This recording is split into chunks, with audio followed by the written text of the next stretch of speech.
Welcome to Learning English, a daily 30-minute program from the Voice of America. I'm Katie Weaver. And I'm Mario Ritter Jr. This program is designed for English learners, so we speak a little slower and we use words and phrases especially written for people learning English. On today's program, John Russell tells about a special museum in Miami, Florida, on our new All About America series. Then, Jill Robbins shows how games are a good way to teach English. Ana Mateo follows with healthy tips for your diet. Then, Jill returns with Andrew Smith for the lesson of the day. But first, here is John. Paradox Museum Miami is a mixture of art, science, and fun. The 1,000-square-meter museum is housed in Miami's Wynwood Arts and Entertainment area.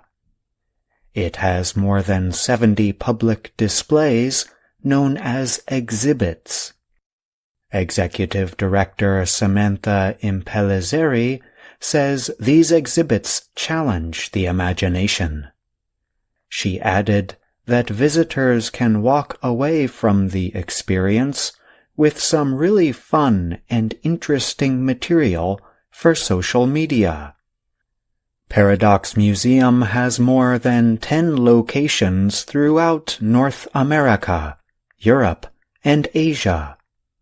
The Miami location, which opened in 2022, was the first in North America. The term paradox is central to the museum and what visitors experience.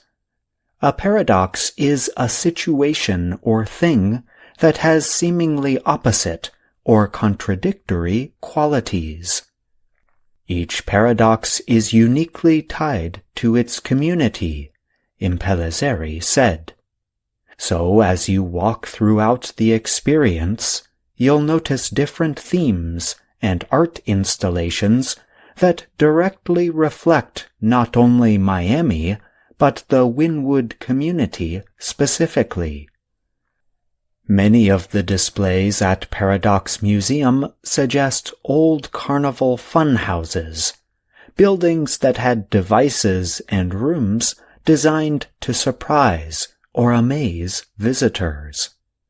Examples include the mirror maze, the spinning tunnel, and the upside-down room.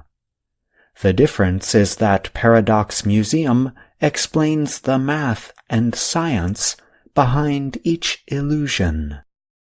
We're a top field trip destination for pre-K all the way up through college students, Impellizzeri said.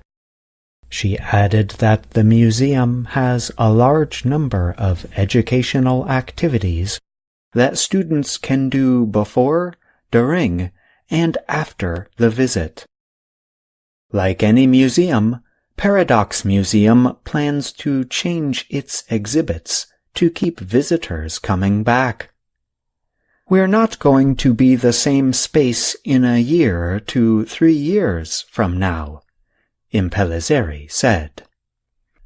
Paradox Museum Miami introduced a new zero-gravity room last fall.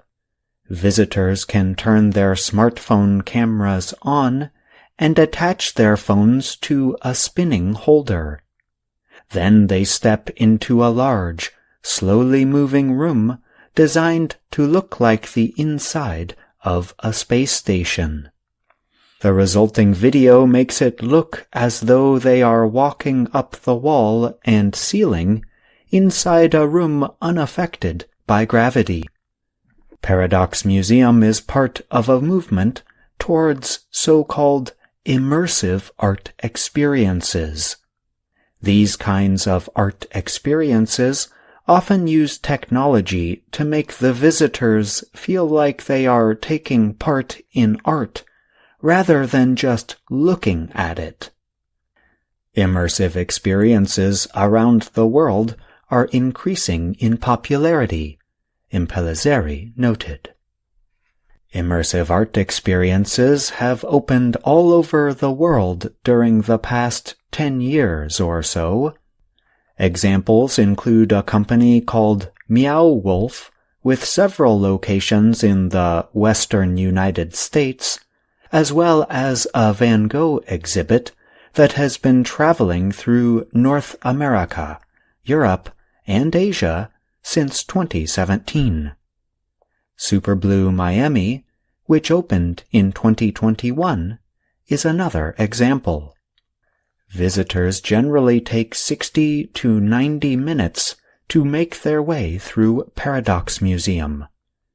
Tickets normally cost $26 for adults and teenagers and $20 for children. 17-year-old Facundo Ildaraz and his family came to Miami from Argentina. Ildaraz said his mother found Paradox Museum online. He said it turned out to be a great chance to take fun photos with his family. "I've been laughing since I went inside," Ildaraz said. "It's really amazing." Dennis Spiegel is head of a business advisory company called International Theme Park Services, Incorporated.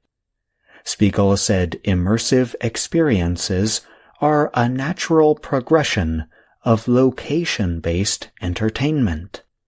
Location-based entertainment includes go-kart tracks, laser tag, paintball, indoor skydiving, escape rooms, and trampoline parks. These are activities that take visitors a few hours to go through. It's a lot of little things that we've had in the industry for years, heightened by our new technology, to make the experience new and something people haven't seen, Spiegel said. I'm John Russell.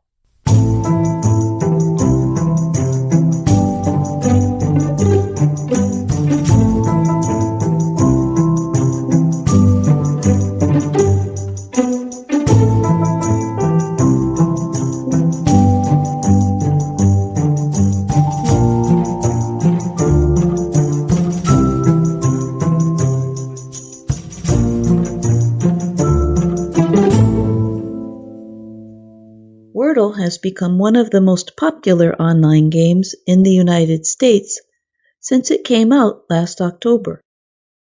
Players get 6 chances to guess and learn a 5-letter word for the day. Many are sharing their game results on social media, adding more interest in the game. Creative teachers have long found games could make their classes more enjoyable for students. During the pandemic, many have looked for new ways or games to help their students learn. It is part of a learning theory called gamification to keep students' interest. Beyond Wordle, here are other games that help learners with different subjects.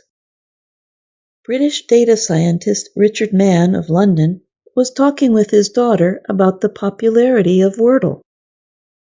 He thought there should be a game for people who like mathematics and developed Nerdle. It is a daily game in which a player has 6 tries to guess a math solution. Does it sound familiar? Math teachers note that a Nerdle player uses logic, a careful way of thinking about something, to solve a math problem. It is similar to how a Wordle player applies logic to guess a word. Do not confuse Wordle with Worldle. There's an extra letter L in Worldle. French video game developer Antoine Touffe said he invented Worldle in honor of that word game, Wordle. Players guess a country based on its shape. They get 6 tries to guess a country based on information about the country. Tuff first shared the game on January 22nd. He said there are 2 million visits a day to the games page a month later. Teachers of English see word games as a way for students to learn new words. Other word games include Blooket and Flippity. Teachers create quizzes in Blooket similar to the kinds of games students play on mobile devices. They can look at results and see areas that students can improve. In Flippity, teachers can create flashcards, rewards, spelling quizzes, memory games, and word searches from a simple Google spreadsheet. It is also a good tool for students to create their own projects. There are several online services that teachers could use to gamify learning. They include Kahoot, Quizlet, Quizzes, and Nearpod.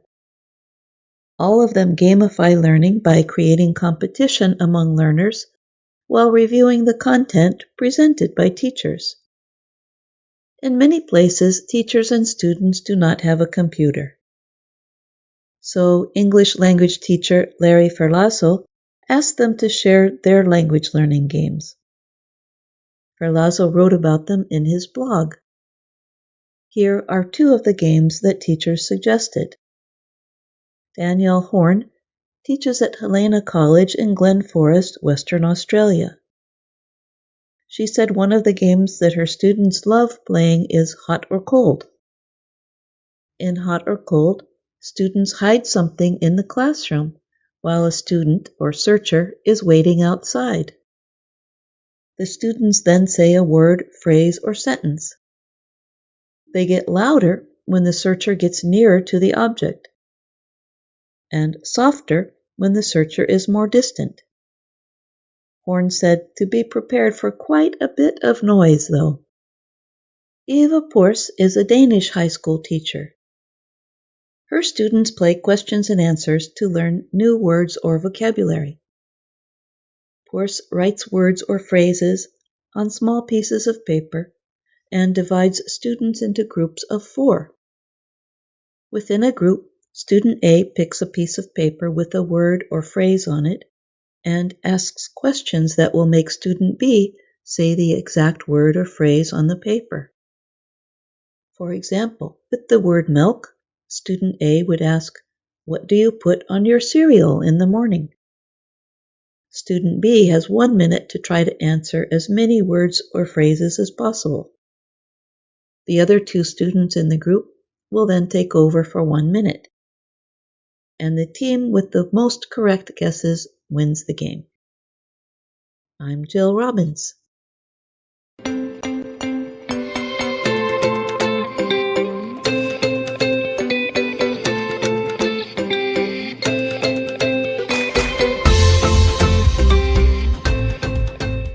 Carlene Thomas is a dietitian, a person who gives advice about healthy foods to eat. When it comes to eating healthy vegetables, Thomas says there are 2 kinds of people who ask her for advice. The first kind wants to know how different cooking methods affect the nutrition in vegetables. The other kind of person wants to know how to eat more vegetables.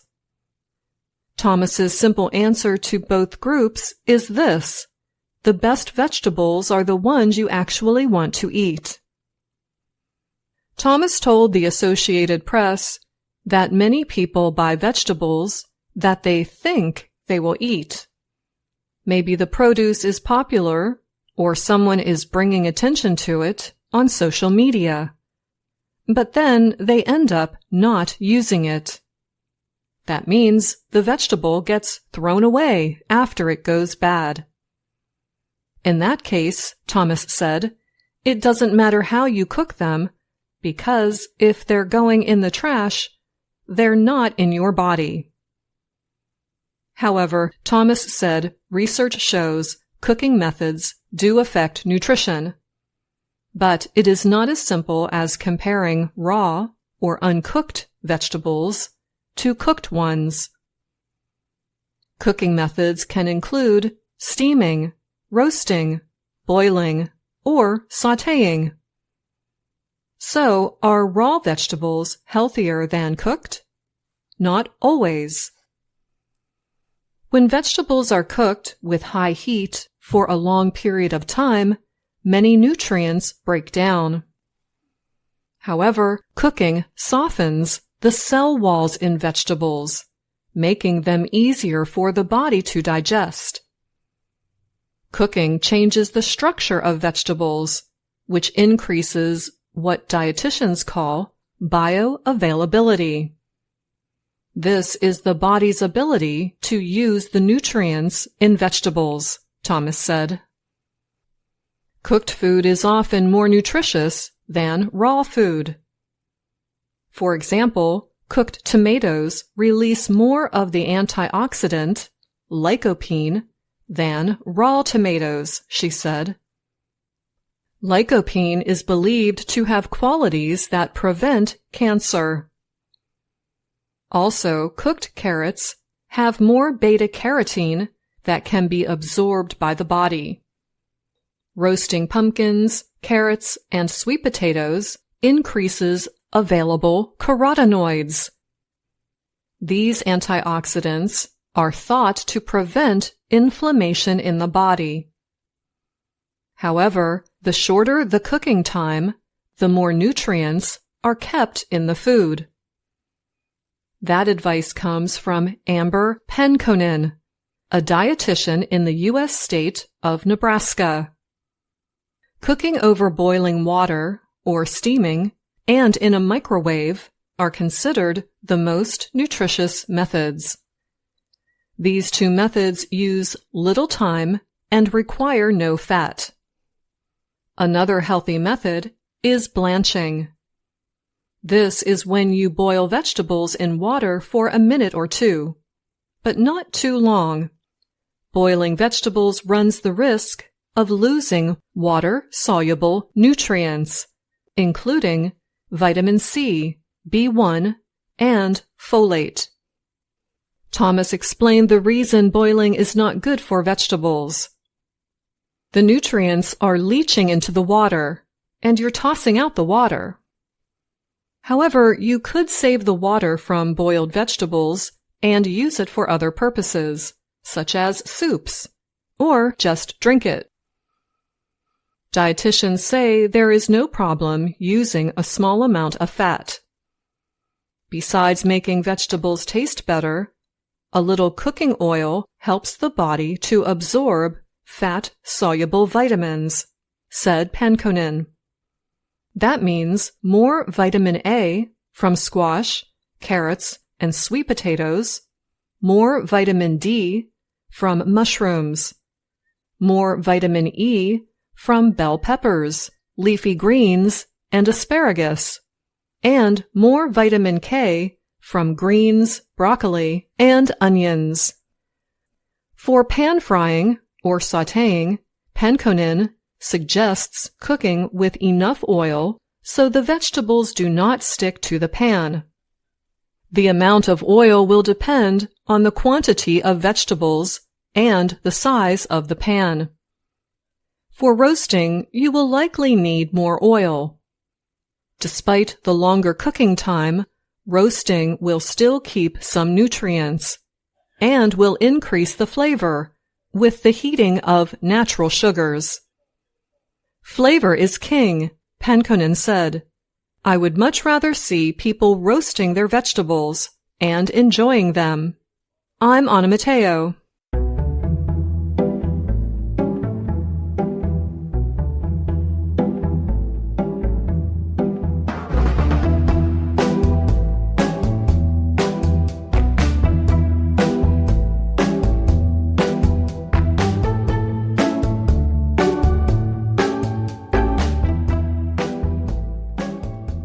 Hello, my name is Anna Mateo.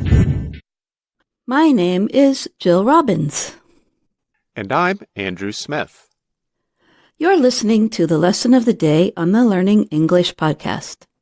Welcome to the part of the show where we help you do more with our series, Let's Learn English. The series shows Anna Mateo in her work and life in Washington, D.C. Butterflies in your stomach. Sweat on the palms of your hands. What do these make you think of?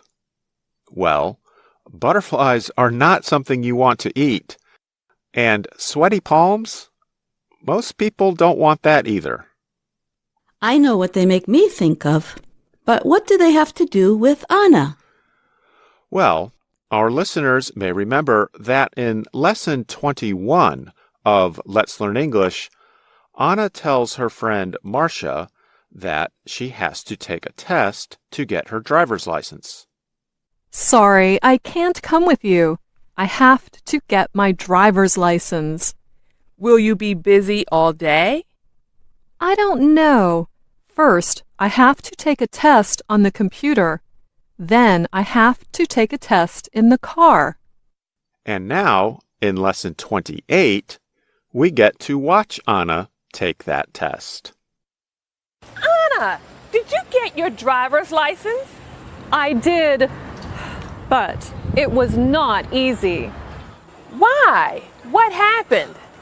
Well, I can drive farm equipment really well, but I was really nervous driving in Washington, D.C. traffic. Did you pass the test the first time? Well, no, but I did pass the second time. What happened during the first test? It started fine. Okay, Anna, is your seatbelt buckled? Yes, sir. Great. Please start the car. Okay, Anna, start the car. I started the car. Good job, Anna. Why are you talking to yourself? I am a little nervous. When I'm nervous, I talk to myself. I'm sure our listeners can understand the feeling of being nervous. When Anna feels nervous, she talks to herself. But some people react in other ways when they are nervous. They might get those butterflies in the stomach. For our listeners, maybe it's now clear what we mean when we say butterflies in the stomach.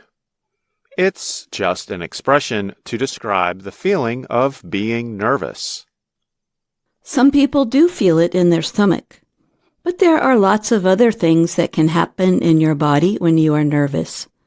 Like you might find it hard to sit still, so you keep moving your hands or some other part of your body. And when people feel really nervous, they might notice their heart starting to beat faster and stronger. That's because the body releases a hormone called adrenaline when we're nervous. That excitement of the nerves is also called the fight or flight response. And flight, in this case, does not mean flying on an airplane. Flight is a noun that means running away from danger. So, Jill, how about you? What's it like for you when you feel nervous? When I'm nervous about something, I start cleaning. Like wiping the dust off my table or picking up clutter or running the vacuum on the carpet. It's like if I can get my house in order, my life will be in order too. How about you? I have to say, that's pretty funny, but it makes sense. For me, sometimes my hands get cold, and sometimes I start to sweat a little bit under my arms. And I'm sure our listeners have some other ways they react. You can write us at learningenglish@voanews.com and let us know what makes you nervous and how your body reacts. I'm Jill Robbins, and you're listening to the Lesson of the Day on the Learning English Podcast. Andrew, what kind of situations tend to make you nervous? Sometimes, if I have to speak to a large group of people, I can feel some nerves. But because I've been a teacher, speaking to groups doesn't bother me too much. But sometimes when I perform music for other people, I can get nervous. How about you, Jill? I get nervous when I'm going to do a webinar or an online meeting. I try to prepare everything in advance and practice so I know exactly what I'm going to do. And you probably have a very clean desk before you do that. You bet. In general, I think people tend to get nervous when they worry that other people might judge them and that they might not perform well. Unfortunately, this can happen when we are trying to speak a foreign language. How do you think learners should deal with this? I think some good advice is to simply keep trying and to know that most people listening to you, they understand that you are trying and they won't think bad things about you. Yeah, most people are nice, at least most of the time. Now, let's go back to Anna's driving test. Her driving instructor is not nervous at the beginning, but during the test, he also probably feels a rush of adrenaline. But in his case, it's because of fear. He's probably having the flight response we mentioned. I think so. Let's listen to Anna's driving test. Why are you talking to yourself? I am a little nervous. When I'm nervous, I talk to myself. You don't need to be nervous. Listen to that engine. Please, stop pushing the gas pedal. Sorry. Okay, when you are ready, turn. Great. Not now! You almost hit that car. You said turn. Look first. There were cars in the street. Please don't yell at me. I'm sorry. I was afraid. You were yelling. Look out for that car! Brake! Brake! Ah! Why is everyone honking at us? You were driving too slow. Anna, stay on the street. Hands on the wheel, Anna. What's that sound? That, Anna, is the police. Well, it can be difficult to drive in Washington, D.C., especially if you are a new driver. I think both Anna and her instructor were having an adrenaline rush. The expressions an adrenaline rush and a rush of adrenaline can have a positive or negative meaning. In the positive sense, an adrenaline rush is a feeling of excitement, like if you are doing a physical activity, such as downhill skiing, surfing, or riding a bicycle down a steep hill. And the negative sense means an unwanted or uncomfortable response to nerves or fear. It might be adrenaline that made Anna and her driving instructor yell or speak very loudly. Look first. There were cars in the street. Please don't yell at me. I'm sorry. I was afraid. You were yelling. Look out for that car! Brake! Brake! Ah! I think nervousness is an interesting subject because almost everyone can relate to it. We'll have more to say about dealing with nerves in another lesson of the day. But first, we want to remind you of our question for today. What activities make you nervous? And how does your body react? And you can send that to us by email, learningenglish@voanews.com, or in the comments on our YouTube channel. Remember, you can always learn more on our website, learningenglish.voanews.com. You can also find us on YouTube, Facebook, and Instagram. Thanks for listening to the Lesson of the Day on the Learning English Podcast. I'm Jill Robbins. And I'm Andrew Smith.